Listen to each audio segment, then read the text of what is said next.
What's up everyone, it's Kelly and today I've got another swatch review for you. So today I am sharing swatches of the OPI Power of Hue collection for summer 2022. So we've got 12 limited edition polishes, all of them are iridescent flaky shimmers and they're all super bright fun colors. If you haven't heard of OPI before, they are a mainstream salon nail polish brand and they are free, meaning they're free of 3 of the potentially harmful ingredients that are often found in nail polish. So I am a huge OPI fan. I really love their new collections. I get very excited about their seasonal releases. I have my whole tower here of OPI polishes, and I was really excited to see this collection. I love the color options. I was really excited to see them do iridescent flakies in a full coverage polish, but once I started swatching them, I think my opinion changed a little bit. But I don't want to spoil it, so let me just show you the swatches and then I'll talk a little bit more about my thoughts and why I feel the way I feel about these polishes. So roll the footage. So as with all of my swatch and review videos, I'm going to use base coat underneath all of my swatches just to protect my natural nail and prevent any stains. Today I am using the Cuccio base coat, which I'll link down below. So we'll start off with this very promising one. It's called Pink Big and it's a nice, slightly deeper pink base. It almost has a little bit of a fuchsia tone to it. And then within that base, we have some really gorgeous iridescent shimmery flaky in there, and they look mostly blue, but there's a little bit of a pinky coloring in there as well. And this one I fell in love with as soon as I swatched it. I think it's so pretty. It's a nice vibrant shade. It feels very summery. It feels very saturated without being like an in-your-face neon, and it was really easy application and it gave me really nice full coverage in 2 coats. Next up we have the shade Exercise Your Brights, and this is another pink base, but this one's a little bit different. It's slightly lighter. It's definitely got a little bit more of a warmth to it, almost like this orangey undertoned pink to it. And then we also have some really beautiful iridescent shimmery flakies in there, and these have sort of a fuchsia coloring to them. So this one I was also really into. I thought the color was beautiful. Again, it feels very summery. It has a nice flamingo kind of color going on here. And in the second coat, I feel like it was pretty much there. There was one kind of line down my nail that I thought was just a touch patchy, and I felt like that was probably because I didn't apply it perfectly before it started to dry, so it didn't get a chance to kind of level out on my nails. So I ended up going in with a 3rd coat, and I thought it looked really great in that. Honestly, I would probably wear this one as a 2-coater, even though it wasn't as vibrant in 2 coats, but in 3 coats, it looked really gorgeous as well. Next up, we have the shade Sugar Crush It, and this is where things started to go a little bit south, but I was still pretty optimistic at this point. This is a really light pastel pink base that has this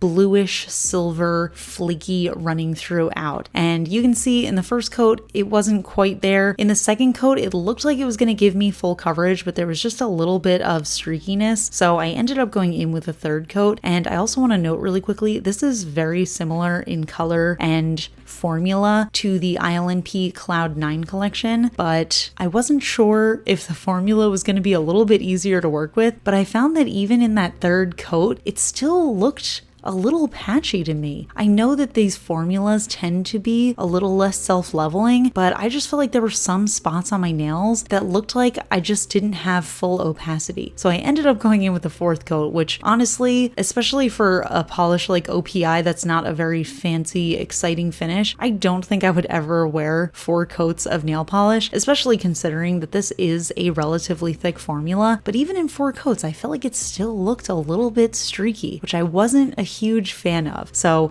started to get a little confused at this point. Next up we have the shade Sunrise Up, and this one is more of a peachy salmon base color, and it has this golden pinky shimmery flaky running throughout. And I thought that this one was a little bit different from the rest that I had tried so far, because in this one it felt like more of a shimmer than a flaky. The little specks in there were definitely smaller than the others I had tried so far, and again it seemed like it was getting getting opaque. It looks like it was almost a one coater, but then in the second coat, I still ended up getting that sort of weird streakiness. I also noticed, by the way, that this one dried down a little bit darker than it looked in the bottle, so just something to keep in mind. But I ended up going in with a third coat, and I felt like it actually ended up looking kind of worse with 3 coats than it did with 2 coats, because it still looked a little lumpy, and I think having that iridescent shimmer almost made it seem less opaque, if that makes any sense. Next up, we have the shade The Future Is You, and this one is a sort of peachy orange light brown base, and then within that we have again this very, very tiny flaky that really just looks like more of a shimmer, and it leans a little bit pinky, but it has a little bit of an orangey tone in there as well. And again, I felt like that first coat was looking fairly opaque. It dried down a little bit darker than it looked in the bottle, but I still think it's a really pretty color. And in the second coat, it was opaque, but I just felt like there was a little bit of that line of patchiness looking on my nail.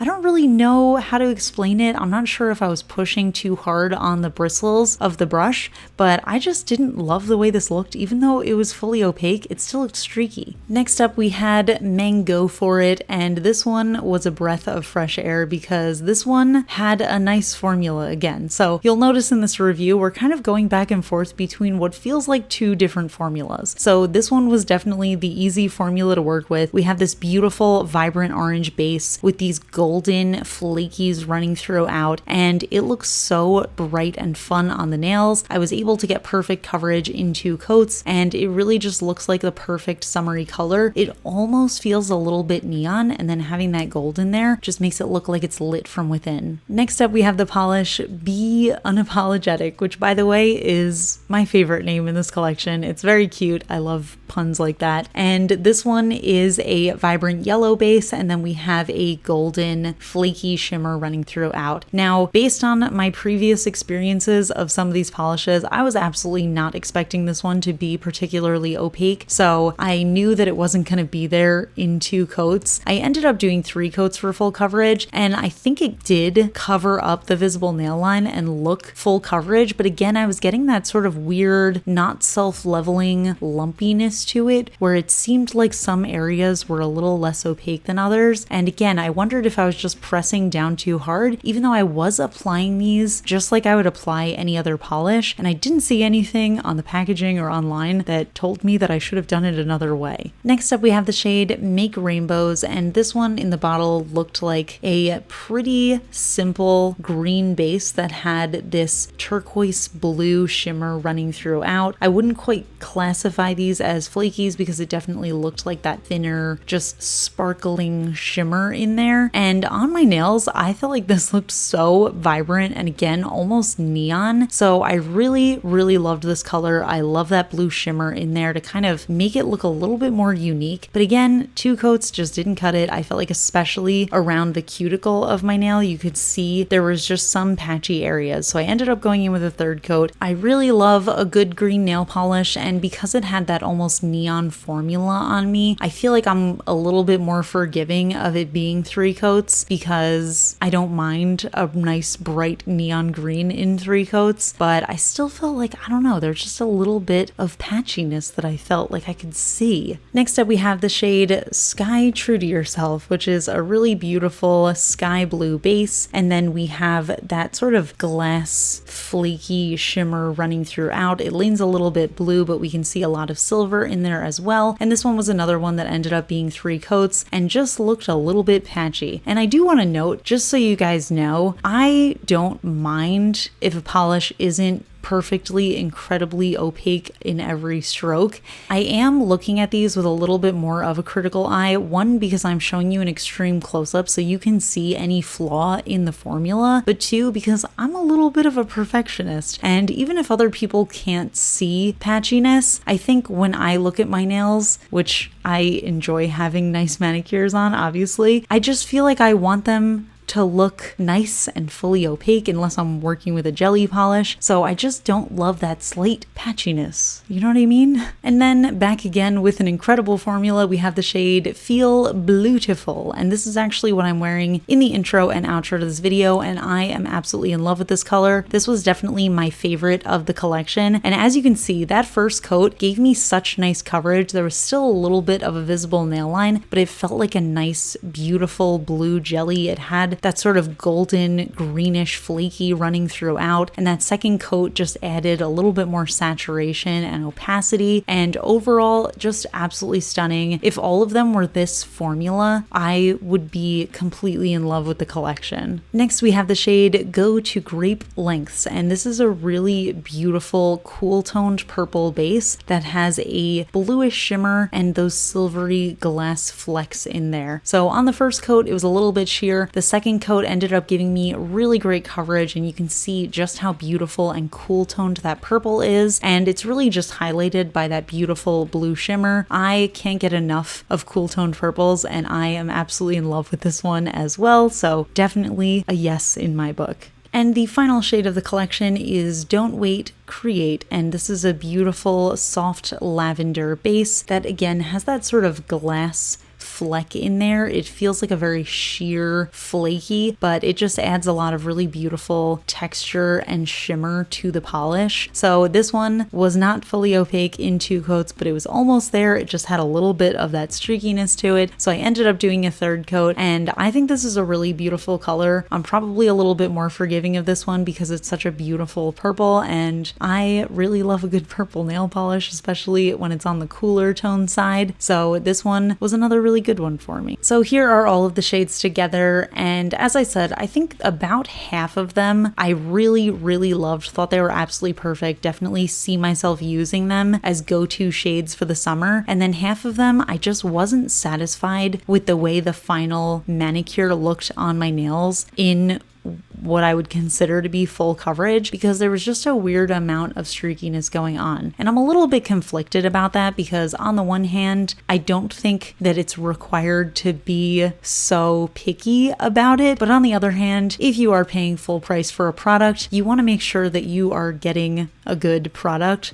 So knowing that OPI has this really incredible formula in polishes like the pink ones, that darker blue, that darker purple, I just think that they could have reworked the lighter shades a little bit more to make sure that they're that same shade. I did notice that the more flakies were in the polish, the easier the formula was to work with. And I wonder if for some of the shades that had less flakies or shimmer in there, they just had to make the base a little bit too sheer, but it wasn't a good enough jelly consistency that didn't feel patchy. Hopefully that makes sense, but I'm curious to hear everybody's thoughts, so definitely let me know in the comments. So those are the polishes, and overall, I think it's a mixed bag. Let's talk first about the polishes that I struggled with. There were a lot of shades that I felt like I just couldn't get properly on the nail. I just felt like they were a little bit too thick and not very self-leveling, but also just didn't get opaque enough even after 3 coats, and I really struggled with that. But it also kind of stressed me out because it made me wonder, do I just not know how to apply this type of polish? Because I actually had very similar issues with the ILNP Cloud 9 collection that I just reviewed. So I was starting to panic a little bit because I've never really encountered a formula that I struggle with. But I genuinely do think that it's just some of these polishes did not work as well as others, because on the plus side, there were a few that I absolutely loved that applied so well. They were super opaque, they were very self-leveling, and those were so easy to apply. So I just genuinely think that those thicker polishes were harder to apply and harder to get right, which is honestly a shame because I think they're so gorgeous. I also said this in my ILNP video, but I think that I'm gonna try my best to salvage these polishes by wearing them as a topper over a very similar base color, because like I said, I just think they're so pretty. I really want to make them work, but I also just want to be real with you guys and let you know when a polish doesn't really apply well on its own. So yeah, like I said, there are a bunch that I absolutely loved. I'm actually wearing one right now and I think it is so stunning. Honestly, the application was so easy. It was so self-leveling. So I think we're just working with a couple of different formulas here. But yeah, I'm very curious if anybody else has tried all of these polishes and if you think think that these are also potentially two different formulas? Because I'm definitely struggling to figure it out. So these polishes come in 15 milliliter bottles and they retail on the HB Beauty Bar website for $9 USD. I also have a discount code. You can use the code KELLI to get 22% off your order there, so I will link that down below. HB Beauty Bar is just a retailer that I use for most of my mainstream nail polish purchases. They have OPI, they have China Glaze, they have Ella and Mia, they have Zoya, so I'll link that down below. You can check them out if you are interested. But yeah, like I said, I want to hear from you guys. What do you think of these formulas? What do you think of these polishes? Do you like them? Do you hate them? Leave it all in the comments. We can chat about it. If you enjoy my swatch and review videos, please give this one a thumbs up. It lets me know I'm doing a good job. And if you're not already subscribed to my channel, please consider subscribing. I put out new videos every Tuesday, Friday, and Sunday. Huge shout out to my Cosmic Admirals on Patreon, Amanda M, Rocket Man's daughter, and Paula. I really appreciate your support, and I'll see you all in my next video. Bye. Today's fun fact question comes from Patreon supporter Jean, and Jean wants to know, what is your least favorite chore? I think I've mentioned before, maybe on my vlog channel where I share like my behind the scenes stuff, that I am very particular about chores. Whenever I have lived with anybody, roommates, whoever, I have always been very clear about which chores I'm willing to do and which chores I am not willing to do. And honestly, I think that that works so much better than switching off every other week, whatever, and being like, oh, it's your turn to do XYZ chore. Because that was something that I did with roommates in college. And honestly, it was so easy to forget. And then it always felt very passive aggressive to be like, oh, I'm gonna,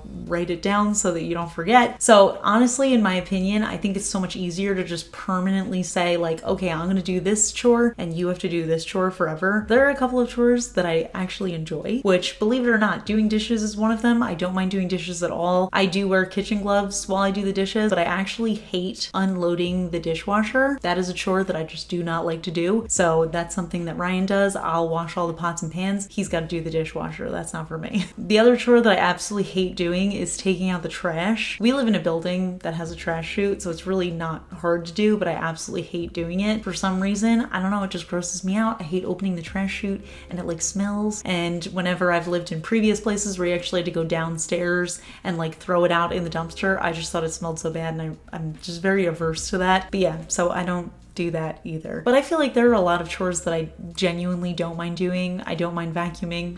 I kind of enjoy vacuuming. I don't mind sweeping or mopping or, cleaning surfaces, stuff like that. But yeah, I hate taking out the trash and I hate unloading the dishwasher. If anybody else wants to share their least favorite chore, leave it below, and I will see you all in my next video. Bye!